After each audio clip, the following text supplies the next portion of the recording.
一个礼拜前，我们说美国似乎是说一说，但是现在我们光从这些实际的数据还有事实来看起来，我们并没有乐观的本钱。而且，即便中东4个国家在先前我们看到他们出面斡旋哦，似乎好像效果也不大。因为这个斡旋，我觉得它只是先让川普不要急着，譬如说用这些中长程的武力就直接攻击了伊朗，因为这个有点像是去捅了一个马蜂窝，后面不知道伊朗会怎么样的报复。中东的局势可以说是一触即发，因为伊朗现在的局势呢，虽然说这个看似平静啊，但是好像这个隐性还没有完全的拆除，而且呢，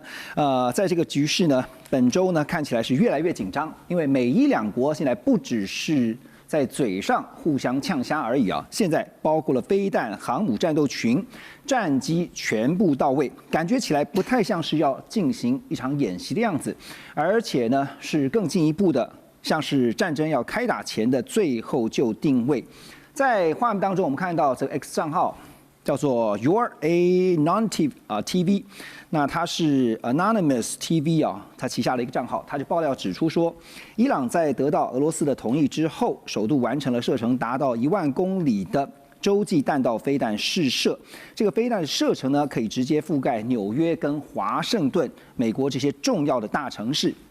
而伊朗背后支撑的力量呢，也浮出水面。现在包括传出中国大陆方面呢，正在评估向中东波斯湾要转移更多的武器，包括了有哪些呢？像东风27、26，还有鹰击21高超音速飞弹。这些飞弹对于美军现在要调派到中东的林肯号，恐怕会造成这个战略威慑啊。X 博主 War 更爆料说，伊朗已经接收了中国大陆至红旗9B 防空系统。而且至少有16架中方的军用运输机急飞到德黑兰，美方跟以色列也在部署重兵，他们把大批的军事力量移到中东，像是爱国者萨德飞弹防御系统都加派到中东部署。另外像是 Eagles 雷射导引反无人机系统进驻在科威特的空军基地 ，F-15E 呢也集结了24架。林肯号现在即将进入到阿曼湾，还有以色列方面呢，传出已经准备超过有7000枚的飞弹。从美伊双方现在部署在军事，光是这个军事力量态势来看，当然我们知道要把这个双方都在把力量拉升到某一个程度，但是现在看起来好像不是进行演习。我看报道上面的标题啊，甚至都想说只等川普下令了。奎博老师怎么看？是真的不惜一战了吗？如果你从这个美军目前的部署来看的话，美国它确实是在往准备这个进行武装冲突、武装行动的这个方向继续往前走。对，如果各位还记得，我们大概在1个星期前，我们说，你看美国根本嘴巴说一说，动作都还没有做到嘛。但是呢，美国现在差不多经过1个星期的准备之后，包括它的这个空中的还有海上的武力，甚至包括陆上，像大家最近常常提到的 Delta 三角洲的这个武装的力量，其实都已经进入到伊朗的附近了。所以我们现在看起来，1个礼拜前我们说美国似乎是说一说，但是现在我们光从这些实际的数据还有事实来看起来，我们并没有乐观的本钱。而且，即便中东4个国家在先前我们看到他们出面斡旋哦，对，似乎好像效果也不大。对，因为这个斡旋，我觉得它只是先让川普不要急着，譬如说用这些中长程的武力就直接攻击了伊朗。因为这个有点像是去捅了一个马蜂窝，你后面不知道伊朗会怎么样的报复，因为伊朗它有它自己的一定的导弹能力。对，这导弹能不能够在类似核弹头的，或者是巨型炸药的这个弹头，其实说实在，外界并不是那么的确定。而且最后倒霉的搞不好就是伊朗附近的这些周边国家。那另外就是伊朗，它周边还是有些兄弟。这些兄弟呢，包括在叙利亚、在也门、在黎巴嫩、在加萨走廊，当然现在已经被清了差不多了啊，等等的。那这些兄弟，如果当伊朗受到比较大规模的攻击的时候，会不会透过其他非正式的方式，对于美国或者美国的公民进行攻击？对，这个其实都是不确定的事情。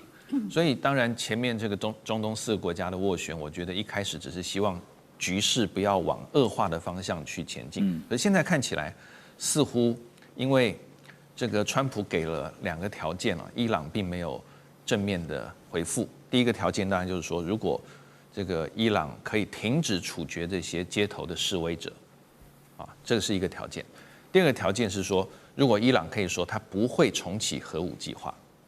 川普其实给了这2个条件，而且是我如果印象没记错是或，就是1或2，你选一个就好。所以伊朗其实现在我觉得他并不是没有退路，只是说大概现在伊朗也要对自己支持者，我说他的这个执政者要对自己支持者交代嘛。所以如果他这个退步的妥协的太快的话，可能对他的这个执政的基础不是件好事。但是我只能说，目前现在看起来川普的做法，我们有时候叫做极限威吓。对，他反正我拳头大嘛，我都能摆的都摆出来。所以你看到这些摆在美国、伊朗周边的这些美军武力，他其实打世界上任何一个差不多这个中等规模的国家，其实已经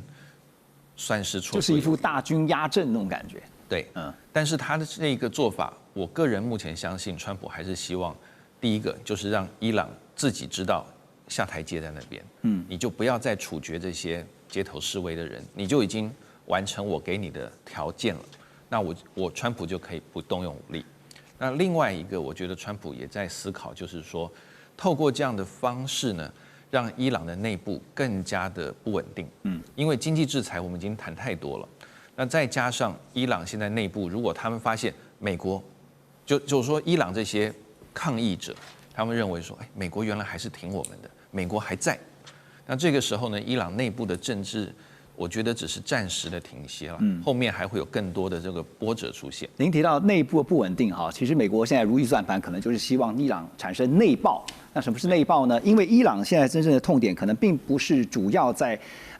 跟美国对阵的这个军事战场上面，而是在内部民生经济问题啊。目前遇到的很大的麻烦，包括了像是通膨恶化、严重失控，还有呢，美国常年实施制裁，拖垮伊朗的经济。所以伊朗执政当局呢，只能透过断网啦，还有官方镇压，才暂时压住群众的示威抗议。现在川普呢又再补上一刀啊，他表示说呢，考虑对和伊朗往来的国家要实施2级关税，目的呢就是要让伊朗彻底的被踢出全球经济体系，就是我们刚刚所提到的，从内部引爆更激烈的反抗力道。但是现在不管是采取2级关税，还有长期的经济制裁封锁哈，其实对古巴也是这样哈。倩姐，您觉得真的能够达到美方的如意算盘，产生内爆吗？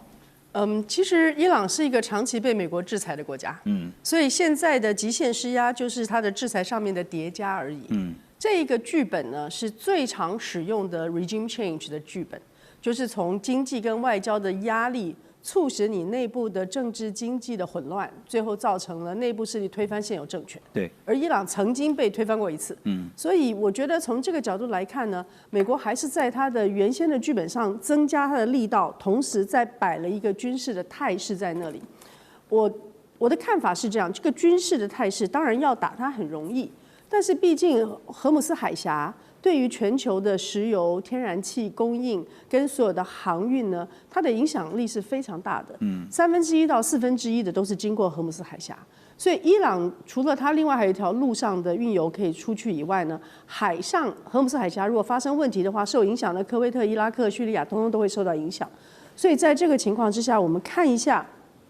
美国现在在做什么啊？美国现在当然乘着过去的一些放在引号里面的胜利，还有最近在 Davos 的所谓的胜利，我相信川普认为他会是另外一个和平的缔造者。那中东的和平，从1996年的 Clean Break 计划，就是要打败所有的抵抗之狐的国家，一共有7个。那最近已经完成的叙利亚阿塞德政权结束了，而且最近就是在这几个礼拜，你看到 SDF 就是以前库德的反对军都撤出了，科威特那个一直都没有什么很大的动作，伊拉克最近也开始有一个比较稳定的现在的执政政府。那么 KRG 虽然还是库德的，还是在中间是一个力量，但是它没有一个很剧烈的大的动荡或者是颠覆。所以叙利亚结束了，伊拉克在控制中，剩下就是伊朗最大的一个。所以你从以色列往这边走的话，黎巴嫩、叙利亚、伊拉克、伊朗，在这一条线里面，伊朗是最难的。所以上一次大家可能记得，以色列攻击了伊朗以后，特朗普攻击了12天，12天代表什么意义？就是他要做一个展现武力，但是绝对可控的一种军事处理。也就是说，他事先两边不管讲好没有讲好，都知道他不会继续扩大。逸散到之外，成为更大规模的战争。而且现在会不会还有另外一层考量，就是要考虑到伊朗背后其实主要还是俄罗斯。现在当然就是你若看其实我认为跟台湾状况很像。在伊朗这个部分呢，美国可以动手，可是他要考虑背后中俄的力量。对，中俄呢不希望被带进另外一个区域的大战。俄罗斯可能有一点好处，因为如果大家在中东有战争，那么欧洲的压力就会减小。但中国完全没有理由要进入这个战场。亚洲也是一样啊，就是说，如果发生了什么事情，美国有什么理由要进入另外一个区域的大战，甚至要把大量的武器人员放到这个区域？逻辑是一样的。逻辑是一样的，所以伊朗跟台湾，就像我们以前说乌克兰跟台湾一样，它都有一个大国博弈跟大国势力的角力中间彼此的一种看法。所以我认为现在看起来呢，美国有一个可以动手的窗口，军事窗口，也开始了有一些影子军队、影子武器在这附近。有些是明面上的，像刚刚讲的那种大家看到的船坚巨炮，可是另外也有一些是属于只管通勤杀的那种内部的那些系统呢，都已经开始布在那里。对，但是这一个军事可行动的窗口，要不要升级到军事行动？这中间还有很多大国博弈中间的考量，而且最重要的当然就是中俄美这三方在中东这个地方会不会有一些其他的考量？那对于其他的国家来讲，它的本身可能不那么重要。伊朗本身也不是一个小国，对，它是美国现在可能动手的国家里面实力还是最强的一个，所以伊朗本身的能力也会是考虑的重点。所以这也是为什么我们在《寰宇全世界》这个节目当中常常不断强调的一件事情啊。伊朗毕竟不是委内瑞拉，但你可以看到说，川普这个人呢，他是说干就干的，就是对委内瑞拉呢，就是采取迅雷不及掩耳，而且美国战法一向是速战速决啊，但是伊朗可以用这样的方式来处理吗？处理之后呢？其实现在的关键核心是在于，动手以后，你这个烂摊子要谁来收拾？是美国吗？还是伊朗周边的国家要深受其害？好，那现在我们如果回顾川普之前所有的操作方式，包括最新的就是对委内瑞拉、对格陵兰，虽然说做法上会有不同啊，但本质上其实背后它都有一个川普或者说美国一个很大的战略目的。那 Russ 你怎么看呢？这次当然想说石油也好，地缘位置也好，可能是其中的考量，但是是不是真正想要切断的是中俄在中东的战略节点？我觉得伊朗这个问题我们不用过度分析啊。我的意思是说，川普虽然今天才是1月底了，但是他他要把他的焦点放在10月份的期中选举，所以将来几个月他想处理的这些外交事件什么国际大事，我觉得他的兴趣会越来越少。虽然去年尤其是在去年的下半年，他对一些国际趋势或什么战争啊，他兴趣是越来越大了。但是他已经解决好加沙问题了，然后对他来说最重要的外交问题还是贸易关税相关议题。然后呢，他喜欢处理的战争好像是那种小型的，比如说非洲或者加沙、柬埔寨跟泰国。他不希望有这种会影响到整个区域安全，甚至世界安全，像乌克兰跟因为这盘棋太大了，是吧？对，他打的都是要稳操胜算的，但是不想花那么多时间在这些事情。所以现在摆出这样的一个重镇，你觉得？所以他前几天开始公开说，不要再杀死这些示威者。那他的意思是很明确啊，只要你不要再杀死他们啊，我不要再给你压力了，你们可以继续执政了，我不会推翻你们的政权。很明确，这是他的讯息了。所以，我个人认为，其实川普对伊朗这个问题，他希望是可以和平解决，他不希望他真的要动用美国的军事。但你如果从伊朗回应的态度到目前为止的这个态度来讲的话，你觉得他们会如川普所愿吗？当然对他们来说，最重要的是继续执政，对不对？无论如何，无论有继续制裁他们，或者是中国或俄罗斯提供什么样的帮助了，他们最想要的是可以继续执政。那如果美国真的没有打算推翻他们的政权的话，对他们来说就是最好的结果。美国迅雷不及掩耳的对委内瑞拉出手了。那出手之后呢？现在外界关注的除了格陵兰、除了加拿大之外，还有包括古巴以外呢，还有一个重要的目标。伊朗会不会成为下一个目标呢？在伊朗呢，现在看到民众最近是纷纷上街抗议一件事情：通货膨胀，因为日子实在过不下去了。通膨的怒火也像燎原一般的延烧到全国各地。而英国媒体《泰晤士报》就报道说，伊朗的最高精神领袖86岁的哈米尼已经准备好要逃往俄罗斯寻求庇护。但更棘手的是，以色列的安全内阁也传出正式批准代号叫“铁拳 ”（Operation Iron Strike） 的军事行动，研判美国跟以色列联军可能在72小时之内会对伊朗发动突袭。而在台湾这边，我们的国防院研判呢，就分工来说，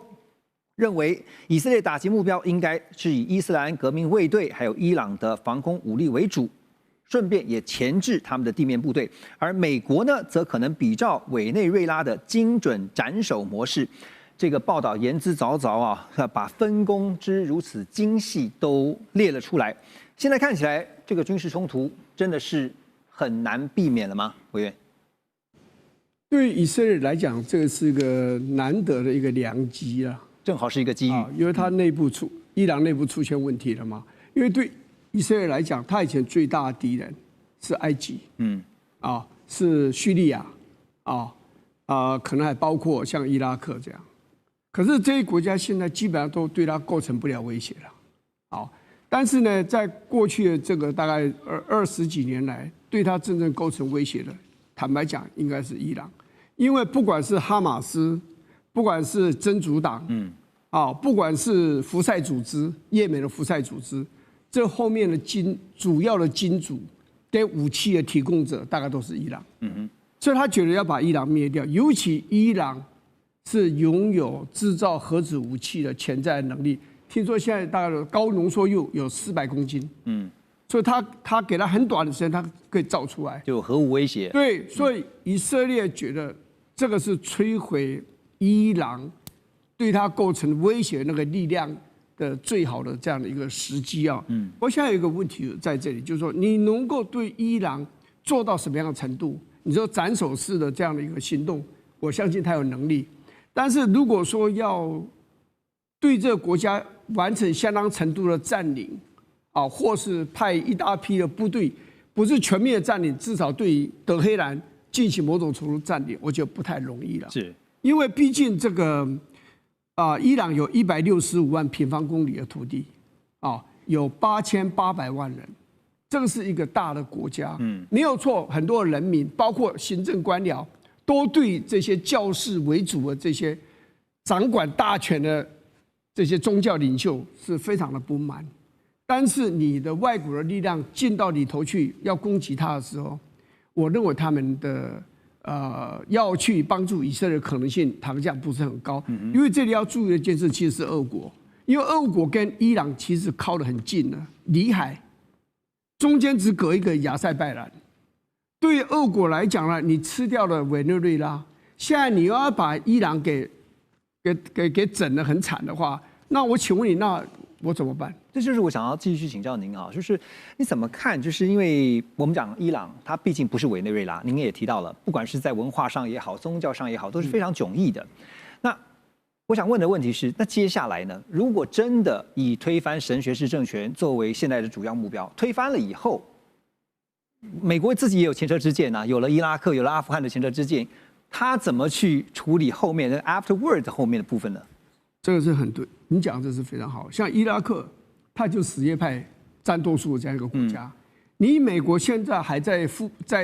当地在周遭驻扎大批的美军，所以他现在就范了。你美国慢慢你军力如果退却的话，伊朗长期来看，就那个伊拉克这可能变成另外一个伊朗了。所以那伊朗又比伊拉克要大了更多。所以你即使你把这个神学式的政权给搞垮了哈，就这些这个宗教狂热的这些教派把它搞垮，但是我认为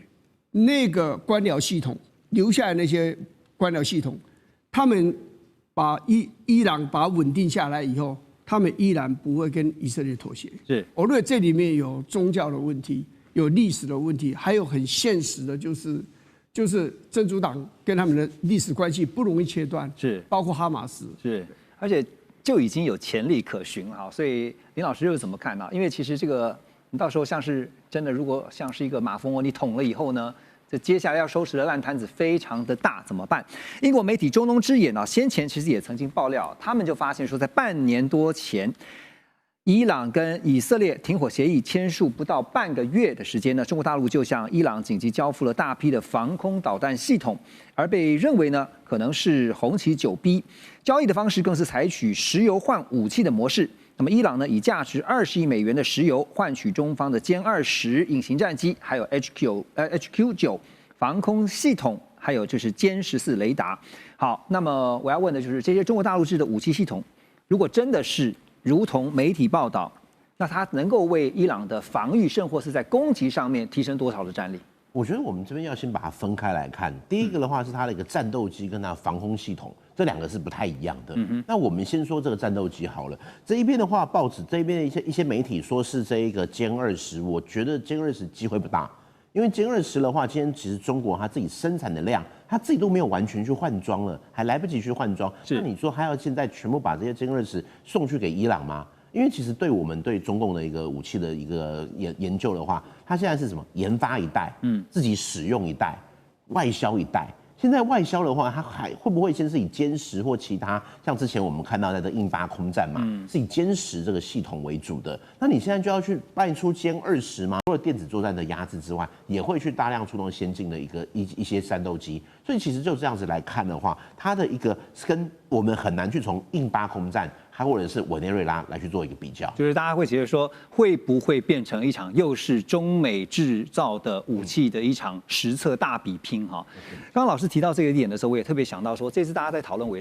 内瑞拉这个事情的时候呢，说什么中制武器都没有发挥效果啊？别忘了，武器是人操作的哈。也有阴谋论，不是说这个里应外合之说嘛哈，就是说这个飞弹也好，防空系统也好都没有起作用。那如果是人不去让它起作用，有没有可能呢？这也是大家在事后呢多所讨论的。好，那现在说到了刚才提到了 F-35啊，是美国最先进的飞机啊。美国政府有一个问责署哈，最近有一些相关的报告哈，令人玩味哈。因为呢，这个报告就指出，美国空军 F-35A 的妥善率在2023年度只有51.9%，就是刚好过了一半。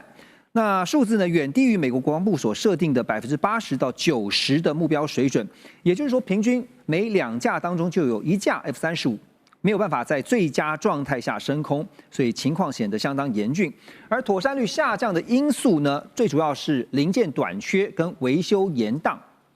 F-35目前所采用的是由这个参与研发还有制造的各个国家彼此来调配零件的供应机制，但是实际上的情况却是呢，零件维修的时间太长了，导致库存耗尽的情况不断的发生啊。所以简单来问，这个 F-35大家都现在说是在6代机之前，起码是5代机的最强空战战机，可是就面对到这个妥适率的问题啊，蔡老师，您觉得这个问题有解吗？那问题如果说放在日方来讲的话，他们可能会去想办法做一个解决。为什么？因为他们已经跟美国买了147架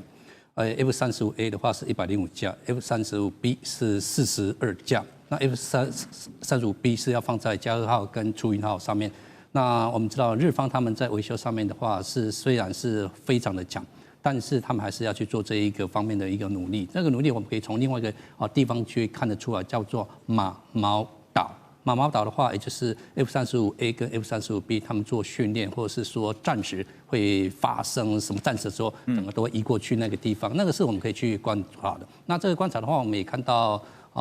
大陆的军方嘛，他们最近也有注意到这一个点，所以他们最近经常去，不是只有去什么东海照一照，他去了大隅海峡，也就是在鹿儿岛附近那一个地方，他们会去观察。所以这个的话，当然日方的话也是去做一个努力了，他们自己有所谓的三菱重工，三菱重工的话也是希望跟他们做一个合作，而且我们看到。日本跟美国的一个强项会稍微有点不大一样。美国的话，它做一个很先进的东西会很快，可是他们在维修上面来讲，就会有一点点的不是那么样的积极。那这边会有日方去补这个不足的部分吗？这是日方他们希望去做的，因为我们刚刚所说的，他们毕竟跟他买了147架，因为他自己有实际的使用需求。一个需求，如果这个147架，你如果说只有一半能够起飞上去的话，对他们一个作战能力会有很大的一种影响。OK， 那您怎么看？就是说，因为现在我们之前也请教过您在节目当中有提到说，英国、意大利、日本3个国家共同组成的战机合资企业要打造的是6代机而且是逆踪战机，这个全球空战计划。那如果现在5代机面临到零件维修时间延宕的问题，6代机的话，是不是应该及早的去思考呢？日方的话，他们确实有在做这一个努力了，但是的话，这跟5代机有一个很大的不一样，因为5代机的话是 Made in America，6代机的话基本上是由日本主导的 Made in Japan。日本他们所擅长的就是一个品质，就好像我们所说的Toyota 生产系统，这就是1980年代的时候为什么会打败美国的一个原因。这也是为什么日方他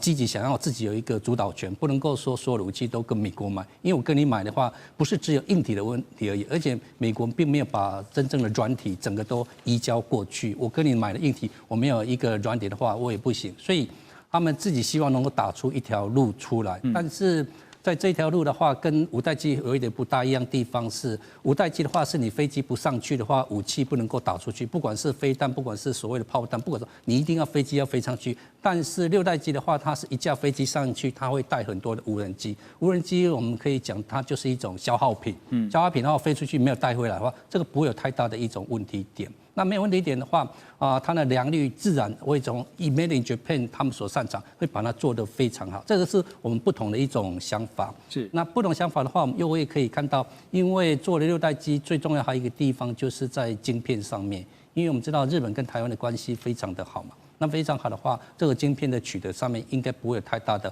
问题点。所以 Made in Japan 的品质这2个字是他们所挂保证的。所以不管是 Made in USA 或是 Made in Japan 其实刚刚提到了5代机也好，6代机未来的这个先进的逆踪战机也好，大家除了比拼的是科技之外，也比拼的是刚刚点到了一个重点，制造能力。马上回来。在委内瑞拉的事情爆发之后，现在看到呢，下一个除了紧张的刚刚提到了，除了有格陵兰、加拿大之外。现在大家也看下一个目标会不会是伊朗伊朗最近整个局势可以说是急转直下。这个在伊朗呢，火药味浓到不行。伊朗境内到处都有民众的示威抗议，更传出有城市已经被抗议者实质给控制，民兵指挥部被烧，全国罢工。而伊朗政府呢，更是直接说要断网断话，因此而造成的死亡人数也不断的攀升。在这个时候呢，美国特种部队也被直击出现在中东地区，更有美国军机出现在荷姆兹海峡。川普也公开的呛瞎喊话，他说如果伊朗用暴力镇压示威民众的话，美国将不会坐视不管，会狠狠的打击伊朗。伊朗官方则反控这不是单纯的民怨，是境外势力在操盘的颜色革命。好，现在看到有点熟悉因为我们刚刚提到了委内瑞拉。那这个手法呢，是不是就一开始像委内瑞拉是先扶植流亡势力，然后制造街头动乱、经济封锁，再来是军事恫吓。另外，在伊朗呢，现在也看到了最近这2天，流亡在美国的王储他跳出来号召民众上街，举行全国性的示威，也看到了美军快速的集结，然后白宫方面高调的警告，这一套剧本就是掀起内乱。武力胁迫，再扶植代理人，尤其这个代理人是亲美的代理人，似乎现在也好像要在伊朗重新上演可是伊朗毕竟不是委内瑞拉所以这个相同跟不同之处，老师怎么看？委内瑞拉的模式很难被复制。第一个军事行动对委内瑞拉有效，对伊朗没有效。为什么？因为伊朗不是你抓到一个总统一个领导人，那个政权就崩解了，因为他有好几块势力，他有革命卫队，他有宗教领袖，还有这个所谓的民选政府。换句话说，你抓到中间移除一个人或者是一个势力，并不代表整个伊朗马上崩解。这是一个。第二一个就是伊朗很大，川普总统从第一任期开始，他就非常自豪，他不派地面部队，不派兵海外作战。为什么过去在委内瑞拉发生这个，就是1个礼拜前1月3号的这个特殊行动之前，很多人都说美国不敢，美国不会，因为我们都用传统思维认为我要登陆作战，我要大部队进去。委内瑞拉有很多军人都很会打游击战的，那美军未必占得到便宜，所以我们是从传统战争思路切入，认为不会。结果大家都很惊讶，结果他是特战部队进去，几乎是长驱直入，对啊，对，就只是带走1个人。那至于说带走了 Maduro 以后，委内瑞拉呢，美国所谓的接管能不能顺利接管，那是另外一个话题，我们要去讨论的。伊朗更不可能，所以你没有一个特定目标。第二个，你没有地面部队进去，你如何去改变它？第三个就是你没有替代方案。那个 Reza，这个就是原来巴勒维国王的后裔啊，他在海外是一个流亡，在伊朗内部也没有那么多的支持者，所以他是一个几乎无法取代的。那你说陈兵于伊朗周边，不管荷姆兹海峡，或者是到了英国的基地，他未必是打伊朗，或者是打伊朗的政权，或打他的首都。他有可能是把伊朗有2种事情可以做，一个就是打击伊朗所支持的境外势力，去剪除它；第二个就是切断伊朗对外的，这等于经济上面，再把它的包括伊朗已经被禁运很久了，那他再把这种所谓的地下经济，或者是搅乱他的这种所谓的非法所谓抵抗制裁的石油，也就是加强这个威慑的力道，等于是再把它紧缩一点。伊朗已经被制裁很久了，所以伊朗它现在不是说你一个震撼疗法它就会崩解了，它已经承受它的那个抗压耐力已经是全国性普遍性的在承受，所以很难用一招去做解决。老师提到的替代方案 ，Russ， 你觉得这个替代方案就是现在似乎要把目前执政的神学式政权给推翻啊？但是你觉得第一个推翻得了吗？就算推翻了，刚才黄老师提到的替代方案，就是巴勒维王朝现在流亡在美嘛，哈，有可能回来复辟吗？推翻的确是很难。我们可以参考过去10几年的经验啊，伊朗爆发这个街头抗议的活动，而且规模很大，已经有很多次了，在最近10几年，真的是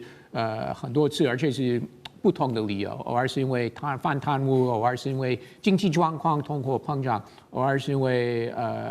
年轻人对政府是镇压的，不管是文化方面，我要女性穿衣服相关规定等等，就上街头抗议。但是每次有这个大规模的抗议活动，这个政府还hold得住他们的政权，但是这个也不等同是完全没有推翻的可能。毕竟1979年伊朗政府被推翻了，所以也是有这个潜力。当然要看美国介入的程度是如何，然后周边的国家，俄罗斯、中国会不会来帮忙他们的这个好朋友？这个也是值得关注。对，你刚刚提到了几次的颜色革命啊，包括刚才提到60年代哈，就是有白色革命嘛，70年代末我特别查了一下何梅尼的这个黑色革命，然后呢又有伊朗反对派曾经发动的绿色革命哈，所以它有好多次的颜色革命。那但是这次如果真的被推翻，你刚刚说很难哈，但如果真的被推翻，如果要让流亡在外的那个王储来复辟，有可能吗？希望美国不要再玩这个，因为我们在阿富汗跟伊拉克有相关经验，已经有前车之鉴了，不是？在2个国家，美国是安排这个海外人士，回国接政权，那就造成很多当地人非常非常不满意，这个也是可以理解。这些人在海外过得很好，然后国内人士不管是在伊拉克、阿富汗啊，现在伊朗做得非常非常辛苦啊！这些人从华府、纽约、London、Paris、洛杉矶回来，像当总理、总统等等，真的是造成当地人非常非常不满。所以，虽然在过去几天有很多相关新闻说这些上街头示威者有喊欢迎他回来、支持他等等，但是他们讲这些应该是因为他们知道会非常非常惹怒执政者。会让这个政府非常非常不满，就有点像2019年那个时候在香港抗议活动，也有人说英国回来或那殖民地妻子等等的行为，但是我相信大多数伊朗人希望国家可以往一个民主有选举的国家方向走，不会欢迎这个人士回来。OK， 所以我希望美国不支持。好，你希望美国不支持，我就要拉回来问你这个美国人的想法哈，因为我们刚刚讲到了阿富汗也好，伊拉克也好，其实美国都有前车之鉴，尤其还深陷在阿富汗20年哈，最后你看到也是撤军了哈，所以我的意思是说，有了这些前车之鉴之后，现在在处理伊朗的问题上面，美国会汲取什么样的教训？他会怎么做？当然，美国是可以提供各式各样的支持，不管再次轰炸。军事设备，这个也是一个选项。那做什么网络电子的动作，也是一个选项。就是要逼神学士政权下台。对，没错。但是我还是相信川普会尽量避免派地面部队，进入伊朗。这个川普知道。美国人完全不支持，完全不支持。因为派地面部队还有一个重点是，美国军队可能会有伤亡，是没错的，是吧？好，那所以现在看到，我们毕竟说伊朗跟委内瑞拉是很不一样的，不能够拿来做类比哈。早就不是什么单打独斗啦，现在也因为这个元素呢，也看到伊朗的战略地理位置还有石油能源，对于美国来讲也是看在眼里，是很重要的。好，所以这个时候其实。不只是美国，包括连中国大陆，包括连俄罗斯呢，都在看中东未来接下来的局势是如何。所以这个时候，中国大陆所主导的金砖国家已经展开了相关的军演。那伊朗呢，也已经正式派兵参与啊。土耳其左翼政党更是直接抛出了一个叫做土俄伊中联盟，认为可以阻止美国的扩张，而且避免战争。但是其中充满玄机的是，早在去年。2025 12月，土耳其、俄罗斯、伊朗就已经在土库曼举行过罕见的峰会，所以拉回到这个联盟，就是这个新的阵营啊，土俄伊中这个新的阵营有可能成型吗 ？OK， 我觉得这个很有趣啊。我先讲一下，刚刚委内瑞拉这件事件这么的成功完美啊，但我觉得它是短期胜利。它胜利在我刚刚有讲到嘛，就是它主要还是最强就是 CIA，它的情报员甚至可以利用他们的这个去侍卫长这些，才有办法能够不伤一兵一卒。你刚刚讲成功完美。可是我觉得对长期不是这样，它是一个成功完美是现在短期的，但它未来会失败惨烈。它长期我觉得会失败惨烈，就是因为刚刚讲的法律线、道德线全部突破了。但讲伊朗这个地方，我先讲一下，伊朗大家都还记得吗？去年2025年嘛，6月20号不是一个 GBU 的57的专利弹炸下去吗？请问全世界谁发出声音呢？它地理位置的确重要，而且它的不管油或者基础建设跟中国的关系这么紧密，中国有讲话吗？也没有。这次委内瑞拉，他事后是有讲一些话，也不敢在很多的这个情势上，大家也觉得中国没发出声音，其实中国都有在发出声音，只是他不能动作。我觉得他必须私底下在运作其他的氛围。当然，现在我们都知道，全世界要维稳世界秩序的国际这个 game rule 只有一个地方，应该是联合国。但现在不是，看起来就是美国老大说了算。全部由美国来做主，联合国算什么东西？在他眼中就这样，他可以到联合国啊，人家限制他时间，他可以讲很久，然后骂每一个元首，你就知道美国在里面做什么。好，重点来了，对不起啊，我们不管这美国人在这边，重点就是现在当你让很多的小国恐慌的时候，刚讲的嘛，他是不是要去找新的这个替代性的保护主？这时候是不是想到第一个可能是中国？但中国力量够不够？其实他如果真的动起来，美国也是会怕。但是看起来他一直在忍，这是中国的这个儒家习性。但中国不是傻瓜，我觉得最近您刚讲到这金砖四国的军演，我不太想用金砖四国这个名称，这绝对不叫金砖四国 ，BRIC，I 也是印度嘛，哪来的这个印度？没有，巴西也没有在里面。我跟你讲你讲的 CRINC 我倒能接受，当 CRINC 在他们叫做这个邪恶轴心 ，CRINC 是什么？大家知道 China 第一个嘛，在前面 Russia， 最后 I 是什么？这个才是 Iran 嘛。然后 North Korea 也有可能加入啊，这有核武的国家。讲不好听，这一次还有土耳其加入。我讲，因为土耳其军事实力也不差，他以前这个奥图曼帝国的时候，在12世纪也这样的厉害，对不对？除了打不过这个东方的这个元朝金人之外，在西方他全部征服，这个也不能小觑。当他们一结合的时候，我跟你讲，军事力量就算美国花最多，现在要1.5兆美元去做它的最大的军事盘算。它胜过了其他2到10名，可是这4个国家一加总，我跟你讲，绝对不输美国啦。更何况就算把别的都拿走，就剩中国好了。各位，中国的实力是突飞猛进，是直线上升的哦。美国所有东西都是老旧思维啊！你看 F-16的战机里面的导航系统等等的 ，F-35里面的稀土所需要407公斤的这个稀土，以后都拿不拿得到？甚至所做的东西，制造业已经空洞化，未来怎么去造这些东西，花再多钱，它会事倍功半。而中国相反的，成本低，会事半功倍，量产，成本低，只有好。我跟你讲哈，就我们讲别的拿掉，中国都有可能赢。而现在一联合起来，我跟你讲，美国就出问题。既然你问的是说会不会擦枪走火，我倒觉得还是不太会了。因为我想问老师的是说，如果按照这个逻辑的话，说美国跟以色列如果美以联手，然后在中东假设真的对伊朗动手的话，那中国大陆跟俄罗斯会怎么跟？好，美国方面来交手。你看 GBU 57他做了，那时候他在这个加拿大开不是那个 G7 峰会的，马上就说我有重要事情回去，说2个礼拜决定一件事情，2天就去打。他真的是很大胆，他就是抱着一个说我太自信了，没有一个人赶着我，我做什么你都会怕我。可是他现在在怕中国。你自己去想啊，多少次他帮他4月还要去见中国，中国现在已经准备不跟他见面了嘛？非常清楚，中国现在保出另外一种冷战方式，说没有关系，现在我们有我们的底气，我们从头到尾，你的关键战我们就奉陪到底啦，今天就以牙还牙啦。现在当然这不是以牙还牙问题，就是我们用其他的战术来告诉你，美国你是错的，我也不要见你，因为见我见你反而拉掉了我们该有的底气。我联合其他也算是不错的强势的国家一起来。我觉得就是他真的打，这个重点就是他会不会打。他现在做到这个，就让你做恐怖平衡，他不敢打，因为打到伊朗对中国是一个大伤。但在现在他去打伊朗，中国还是不敢马上崛起来去跟他对打，他必须先把其他的阵脚稳住。如果他们商号有一定的联合的机制，说不好听，他们也要必须做沙盘推演。是，当美国打进来，他们因为美国还是很厉害。你刚 CIA 当时专机弹之前的时候，他多少个研究员、核弹研究员，多少个高阶占领都被精准打击啊，讲不好听，这都是 CIA 去搞的。我讲不好听，反中情势这个反送中都是这样子，才能里应外合嘛。我觉得美国这个情报单位是的确可以找人去训练啊，这个是真的是很有一套。他不但是收集情报，还做假情报嘛，他做假情报第1名的嘛，不是？2005年，2003年2月5号，Powell 不是拿了一个假的东西，说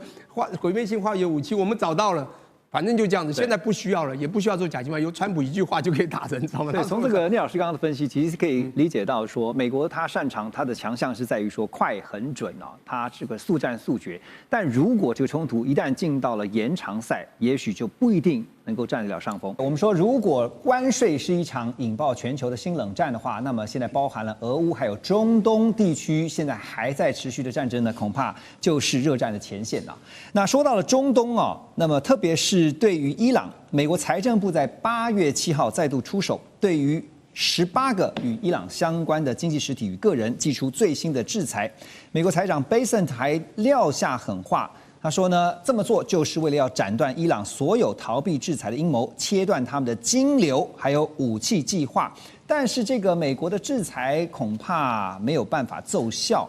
因为呢，伊朗找到新的依靠力量。伊朗其实呢跟印度一样哈，除了先会参加在月底在天津的2025上合组织峰会之外呢，这次伊朗也决定要在军事科技上面与美国彻底的切割。原因就是因为先前在以色列的冲突当中，伊朗吃了 GPS 的大亏啊。好，你可以看到我们整理给大家看的，包括有哪些吃了大亏啊？暂时被关机。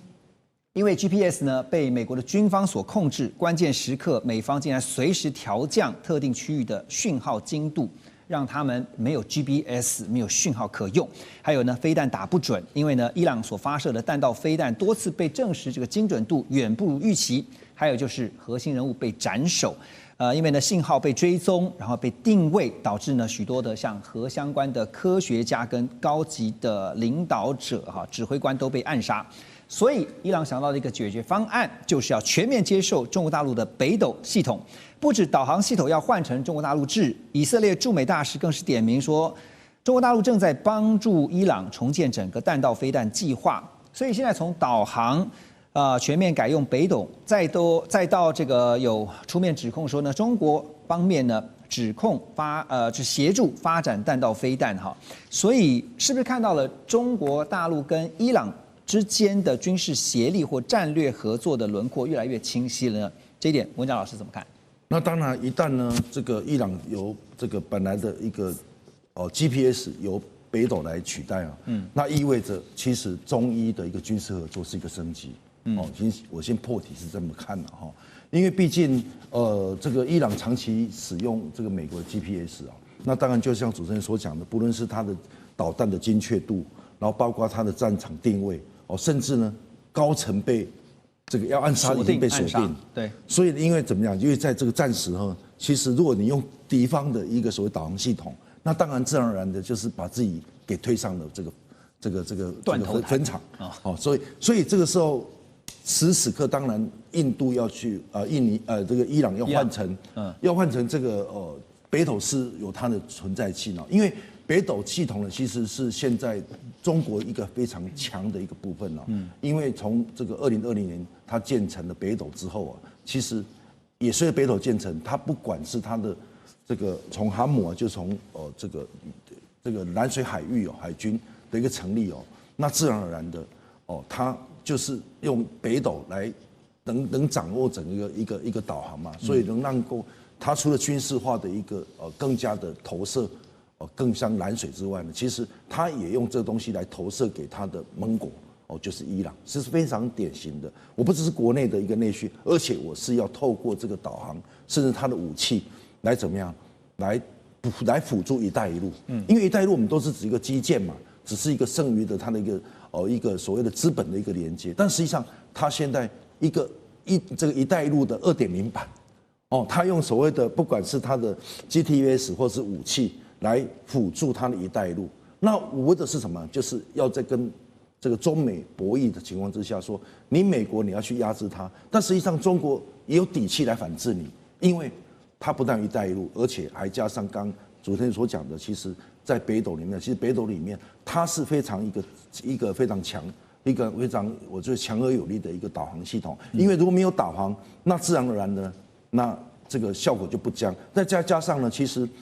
这个北斗的应用主要是在怎么样？是在一个对抗干扰跟自主控制。如果它有了这个东西，那也凸显说它的科技武器里面也可能得到在战场上得到充分的一个被运用以及被推广，甚至会产生对以色列重大的一个创伤。就是让它的软硬体都升级以后，对以色列来讲的话，这个是存在着威胁的哈。那当然，这个美国当然现在呢，对付伊朗其实就像是对付俄罗斯一样哈，就是要切断金流。可是伊朗呢，似乎看起来也没有在怕的哈，因为他们甚至还高调成立了国防委员会，要力拼军武实力的提升跟发展。但是我们都知道，要发展军武，要提升这个武器装备呢，当然最重要是钱就是金流哈。这个钱从哪里来呢？答案依然是指向中国大陆。美国媒体有透露说呢，中方正在透过一支庞大的影子舰队向伊朗购买石油，而且是持续多年了。光是这几年呢，就已经让伊朗进账了超过700亿美元。可是既然被称为影子舰队就表示说他们的行踪很难掌握。那究竟到底是如何运作才能够避掉这个美国的全球监控网络这一点，马老师的看法？我想这个在过去这几年因为大家要回想一下，其实，在拜登2022年的2月开始，他给伊朗这个经济制裁的豁免。是，那意思是从2022年到2025年，其实伊朗可以跟外界比较自由的贸易所以这700亿美元应该是在那2-3年里面累积出来的一个数额。但是在这个川普上来以后，又开始制裁，就是2025年开始那所以接下来，那我相信这个媒体报道，就是透过这种影子舰队去运输这个石油的这个可能性，我觉得是蛮大的。那因为刚好我这个暑假有去搭邮轮那你会发现，其实你只要有兴趣，你在网络上查，你可以查到全世界每一艘船船在海上现在的位置，这个非常容易取得。那原因是，当我到这个船长室的时候，你会发现它里面有个很简单的仪器，就是 GPS。它打开以后，附近所有的船只，它都知道谁是谁，它是什么船，是什么名字，现在在哪里，离我多远，那个雷达上就看得非常清楚。那包含自己这艘船也会开。可是，在公海上面，其实当一个船把这个 GPS 它是可以关掉。它关掉的时候，其实你只能靠肉眼或卫星去找。可是，在海面上这么大，其实非常难哦。也就是说，如果中国现在的邮轮，它假设进到了阿拉伯海到阿曼湾，假设它 GPS 关掉。因为它本来就从阿曼会进口石油，它要往左转或右转，其实你不知道，它往右转就到伊朗，往左转就到阿曼。那其实这个它只要在最后的时候关掉，其实你就不知道它的石油是从哪里来。那这是第一种方式。那第二种方式是，其实有部分的他们是在海上换船，也就是说从伊朗的船只出来到同样关闭 GPS 在公海上面，他们就船跟船对接。那如果一艘中型的这个中小型的这个邮轮这一次要装满的话，大概6到12个小时就可以装满。那如果是大型的话，大概要30个小时。换句话说，如果他们在海上就是消失了这个6到30个小时，其实它就可以完成这个油的换载体了。所以我觉得在技术上其实并不难，包含北韩过去被禁运的时候，海上也是有很多的船只在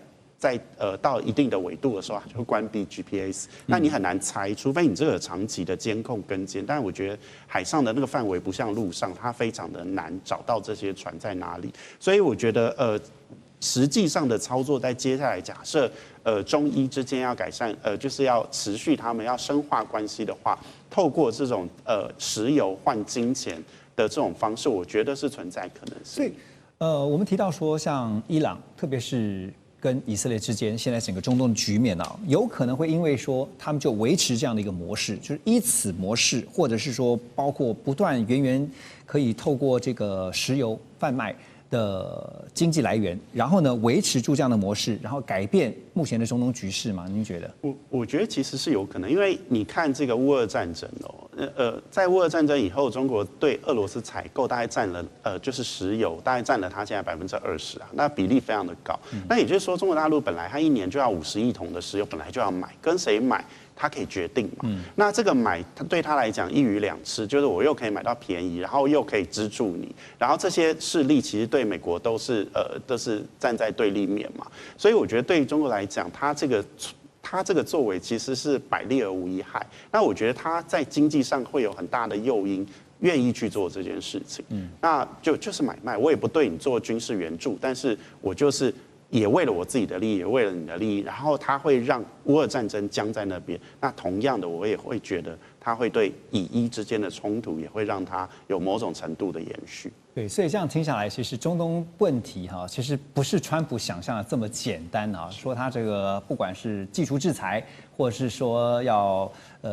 加以警告哈，对你不利哈，可能都效果有限。那他原来以为呢，是光是调停中东地区的冲突呢？我说川普啊，他原来以为说光是调停中东地区的冲突就能够让他足以有筹码、有机会能够拿到诺贝尔和平奖啊，但显然对于中东地区局势的掌握啊，是远超乎他的意料之外，而且现在是呈现一种双重失控的局面。怎么说呢？因为一方面呢，我们看到虽然美国之前对伊朗进行了轰炸，但是呢，伊朗的核设施还是能够持续的运作当中，这个核武幽灵随时或者说这样的威胁随时有可能再度出现。另一方面呢，川普自认是最亲密的盟友，也就是以色列总理纳坦雅胡啊，现在也几乎是完全不受控啊。因为川普跟纳坦雅胡为了加萨的问题呢，有好几次，包括最新也有媒体披露了，就是最近这几天呢，川普还在电话当中大骂这个纳坦雅胡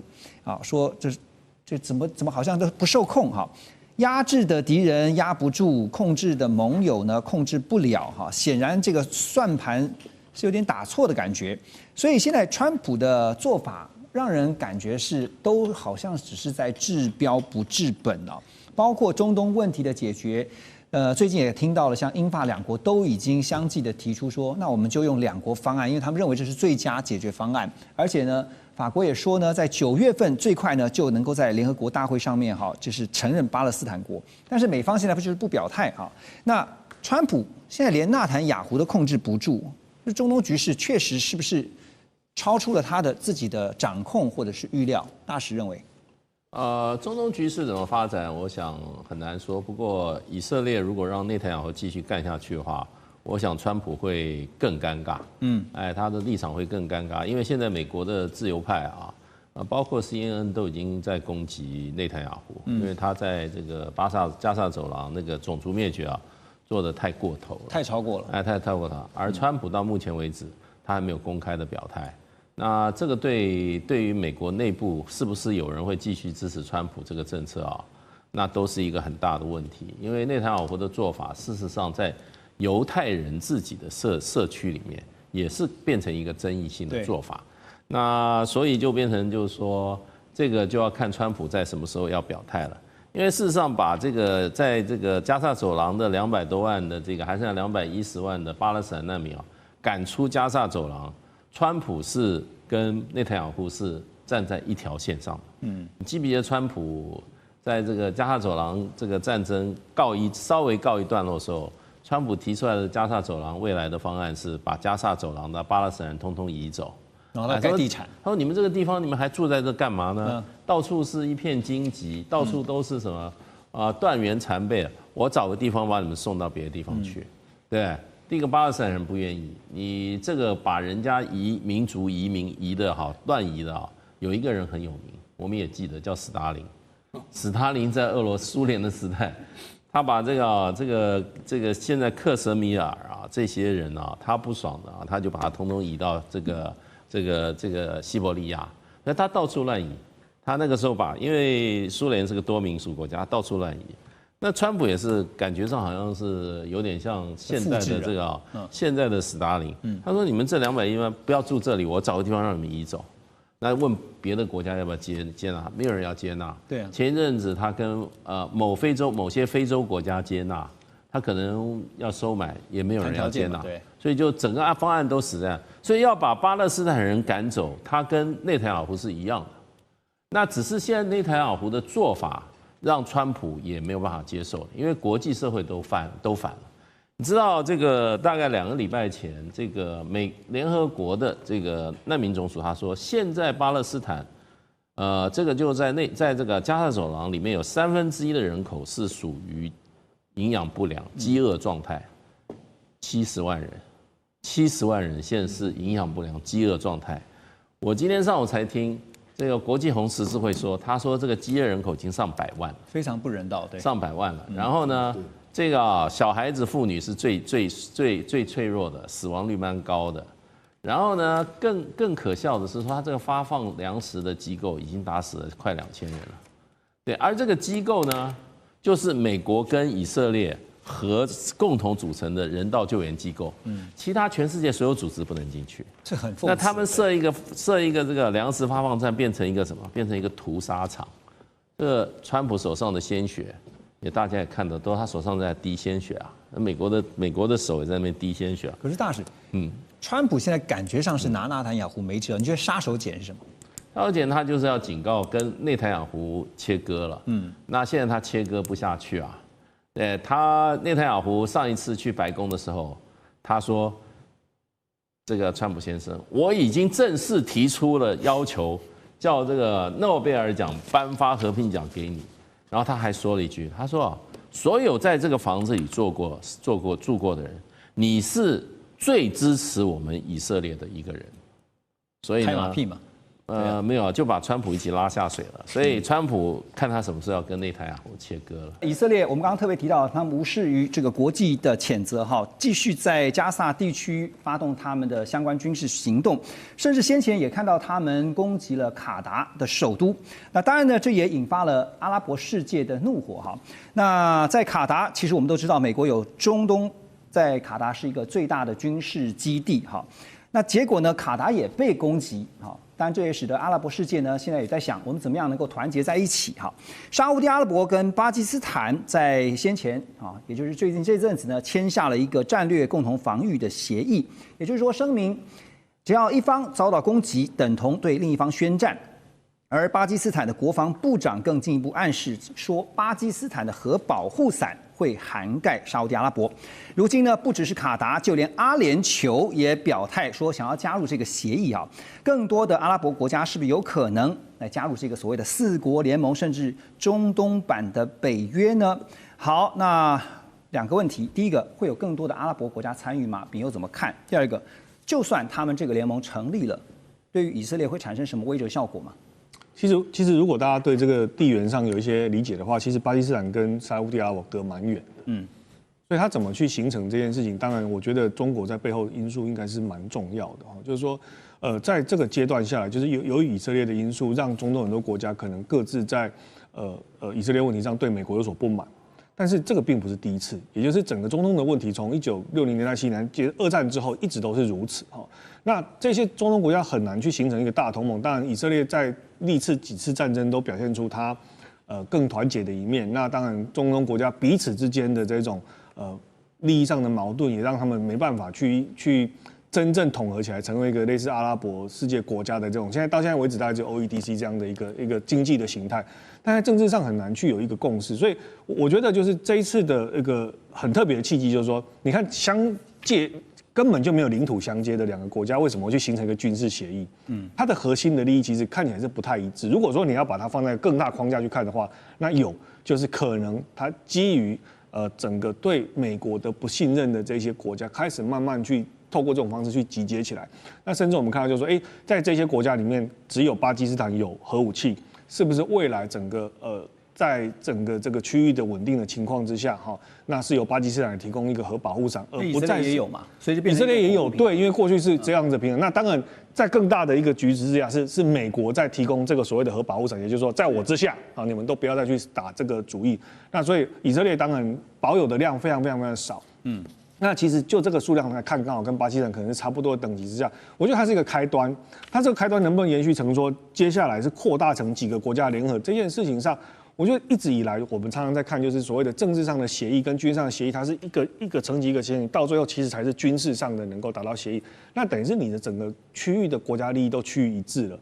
可是我觉得现在还没有看到这个迹象。现在大家对以色列有很多的情绪，没有错。可是你能不能说，因为我对他的不满，到能够说我整个统合阿拉伯世界国家所有的政治利益都能够一致？我觉得这还是一个很大的问号了，所以我并没有那么乐观说，一定会形成这样的一个发展。你特别提到说，背后也可能有这个中国大陆的一个影子哈。那当然，这是一个中东的新的安全架构，目前正在重组，或者说我们说它在形成当中哈。对。那特别提到说，安全架构当然跟军武就会有关联哈。这个巴基斯坦我们都知道，主要的军事武器都是来自于中国大陆。那现在呢，包括沙烏地阿拉伯跟巴基斯坦结盟哈。当然，在军武上，大家现在也在看会不会大幅减少对美国的安全依赖，武器呢就会减少跟美国来买，反而是转而采购中国大陆制的武器啊。这也表示说呢，现在我们所提到的这个安全架构呢，沙烏地阿拉伯有资金，巴基斯坦提供核保护，再加上中国大陆制的军武，建筑成这个新的安全框架。所以美国智库也提出警告说呢，要小心啊，中东的安全架构重组之后，美国的影响力恐怕正在被边缘化。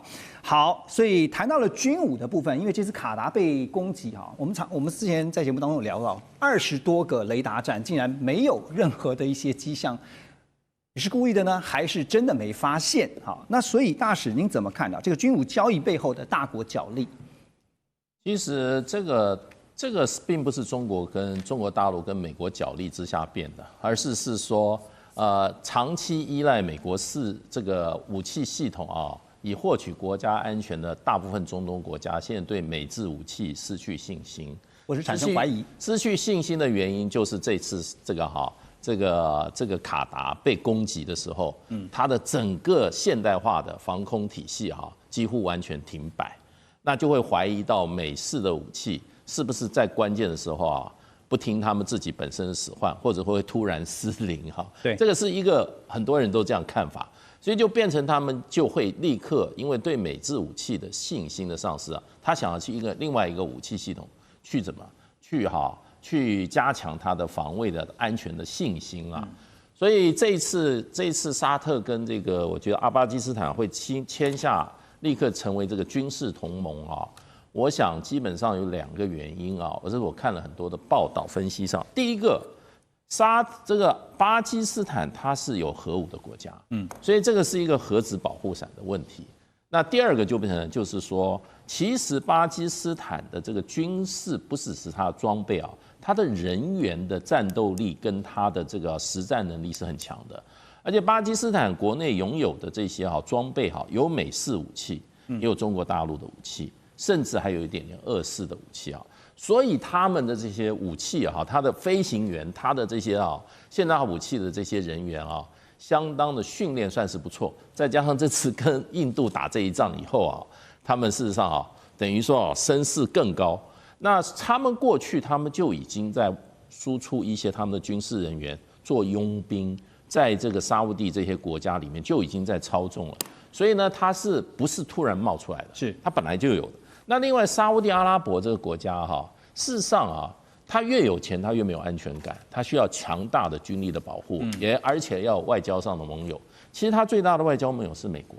可是问题就变成就是中东的局势现在转变成卡达也是美国的盟友，结果它的武器不管用，所以其实沙烏地事实上是希望增加自己的这个防卫安全处。那中国大陆绝对是一个选择。中国大陆当时会跟我们断交，不是沙特跟我们断交的很大一个原因。当时我们现在得到的消息就是沙特很希望得到所谓的中程导弹的这种防御系统，当时美国不卖，只有中国大陆给了他这个东风系统。所以现在中国大陆现在的这个所谓的战略嚇阻能力的一个基础，沙烏地阿拉伯战略嚇阻能力，也就是你这个中程导弹地对地或者是中国大陆的东风3A。这个东风3A可以打2500到3000公里，这个导弹是今天沙烏地它的战略嚇阻的一个基本。而且中国大陆提供这个武器的时候我们的了解是它还有提供这个所谓的技术援助。它是可以帮助你这个导弹系统能够提升，这个对中国大陆，这个对沙烏地阿拉伯很重要。那现在就变成就是说，现在大家猜测了，因为沙特已经有非常多的中国大陆武器你不要以为是没有东风3A 无人机有翼龙、有彩虹，还有双尾蝎。然后呢，它的这个火炮系统有中国大陆的这个155榴弹炮，也有大陆的这个所谓的远香火系统，它都有了。那中国大陆的问题跟中国大陆买武器，中国大陆有技术合作，所以现在推测沙特可能会跟中国大陆买2种武器，一个是什么？一个就是歼10C，这次在这个跟这个巴基斯坦打得很漂亮这一场，另外一个就是052D。那另外一个就是在这个激光武器的方向1年多前沙特已经买了很多套去了。那他们就是说这个对付无人机的，所以沙特在安全上它是有极大的需求的。那这一次这个尤其我认为主要是卡达的刺激以后那么整个中东国家他们对军武的依赖的这个重心会移转，不会完全从美式武器里面移出来，可是呢，他们的选项可能是在中国。我刚刚提到像沙烏地阿拉伯或者说卡达这个军武之间，因为对美国来讲，军火的销售是一个非常庞大的商机美国应该不会坐视不管，美国怎么办？我还是要先为美制的武器说一句话。那这次以色列战机能飞过去，就是飞到卡塔去而没有被发现，这个不一定是美制系统的问题，或许是人才的问题，我们真的不知道他们的疏失到底在哪里。因为说实在，卡塔尔相关军事单位是没有相关经验，从来没有敌军飞过来。你认为是？对，所以或许是人才的问题，不是装备的问题。这个我们都不知道，不能第一时间说是美制武器的问题，或美制防御系统的问题。但是我还是相信之后这些国家还是就像大使刚刚说的，安全的伙伴，第一个伙伴最重要的伙伴还是美国的。而且说实在，沙特的最大的威胁根本不是来自以色列，是来自伊朗。所以如果他们真的买这么多武器，他们真的是怕一个敌军打过来，那他们是怕的是西亚派的这个伊朗，尤其是在伊朗继续研发核武的情况之下。所以这个不一定是针对以色列，或许是针对伊朗。但是比例上面，你觉得会有改变吗？比如说以前90%是依靠美国，但现在呢，会不会转而变成只有6-7成，甚至更低？不会那么低了。川普总统他今年访问沙特，对不对？而且那个时候沙特答应购买花那么多钱买美国武器，还有跟美国进行很多投资案子，对不对？那当然沙特跟中国大陆的经贸合作，在过去20年一直上升了，扩大了。所以中国对沙特来说是一个非常非常重要的经济伙伴，但是安全方面，我认为他们还是会以美国为主。美国难道都不会担心沙特以后不买美国武器，或是买美国武器的比例降低吗？我不知道会用担心来形容。那当然，就是很明显，以后沙特会买更多中国的武器，但是会降低买美国的武器的金额。好，进一步我想请教 Russ 了，因为我们刚刚特别提到2国方案哈，现在包括如何处理加沙地区的局势啊，也有2个方案哈。这个包括是法国，他们提出一个战后重建方案，就是希望能够为战后的加萨寻求一线和平生机。他们的主张是呢，以联合国授权的维和部队来维护加萨地区的安全。那现在包括像是印尼的总统也在联合国大会上面这次宣布了，印尼要调派2万名以上的维和部队到加萨来支持这个维和行动。另外像是阿拉伯联盟还有巴勒斯坦自治政府的主席，也都明确表态，特别强调哈马斯将来不会去参与任何的政治治理。另外一个方案就是美国提出来。他们是计划在战后加萨设立一个加萨国际过渡管理局啊，然后呢，谁来带领呢？就是前英国首相 Tony Blair。OK， 你怎么看这件事情？首先，以色列根本不会答应印尼派2万军人当维和部队，就是维和部队，这不可能。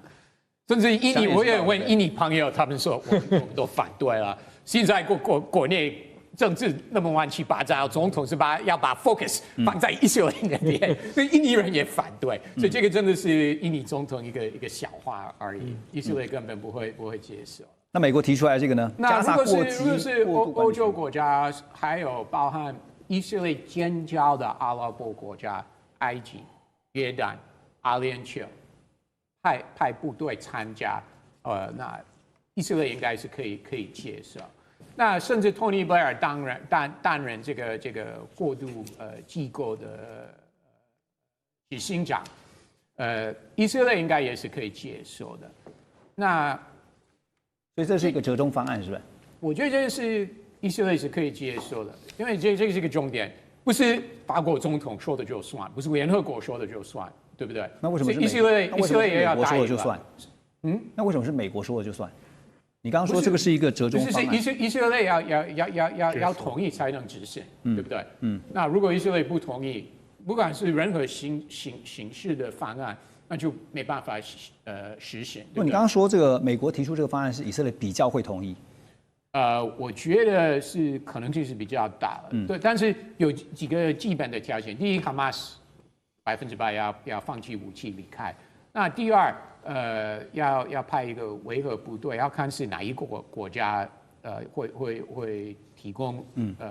人力来加入，这个是要看美国跟以色列会不会接受，是哪一些国家。那第三，资金来自哪里？Who's going to pay for it？ 川普可能不会，他不想付钱。川普就有点像乌克兰那边，川普说这是欧洲国家要负担。那对这件事情是川普会说中东国家要负担，要看以色列能不能接受。所以回到那个很关键的钱的问题，你觉得以色列会出这个钱吗？不会，美国不会出嘛？美国不会，以色列不会，美国是一定不会出。那只有中东国家能出。原则上是联合国出钱，对，那就是说哪些国家愿意去多付一点，包括维和部队跟钱的问题。对，维和部队是这样，一定要就是说你到那个国家要接受。这是 number one。第二个的话，钱基本上是联合国出。那联合国它这个是特殊预算的话，就是会员国捐，那就看哪一个。那 Russ 讲没错，美国可能不出的话，中东国家可能会出。可能如果沙特觉得是有帮助的话，可能沙特就会把钱都出了。对，所以我简单请教大使最后一个问题：这次不管是俄乌也好，现在提到的中东加沙地区的局势也好，其实最后都回到了联合国。但是只要到了最后的表决，就会发现其实好像进到一个死胡同。所以有解方吗？没有解方，因为是这样子哈，联合国事实上大会它可以做决议，可是它没有执行力。对，那联合国事实上，你看它宪章里面啊，它是人类最进步的一个国际组织，它有行动力的，它叫集体安全，就 collective security， 它可以出兵，也就是说它可以出联合国兵，然后它也可以决定这场战争谁是站在正义，谁是站在非正义的。那问题是谁决定？是联合国安理会。那安理会这个机制，事实上权力非常大，因为它可以出联合国军队。那问题就变成，安理会它有个决策机构，它15个会员国有5个是常任理事国哈，另外10个是大家选的啊，那个时候到就换人了。15个常任理事国就永远在当联合国的常任理事国，它有否决权，所以只要一个国家否决，你连安理会什么都做不出来。对，所以现在是美国否决，所以安理会没有行动。这样听起来蛮可悲的哈。所以回到联合国，大概就能够先把什么事情做好呢？大概就是修好手扶梯或是提词机了。我们休息一下，马上回来。2025全球局势必须关注，中美赛局牵动地缘风险，连带影响台海两岸未来。寰宇全世界，关心全世界，权威分析，专业观察，客观立场。每周6日，请您准时锁定，一同关心全球大事的瞬息万变。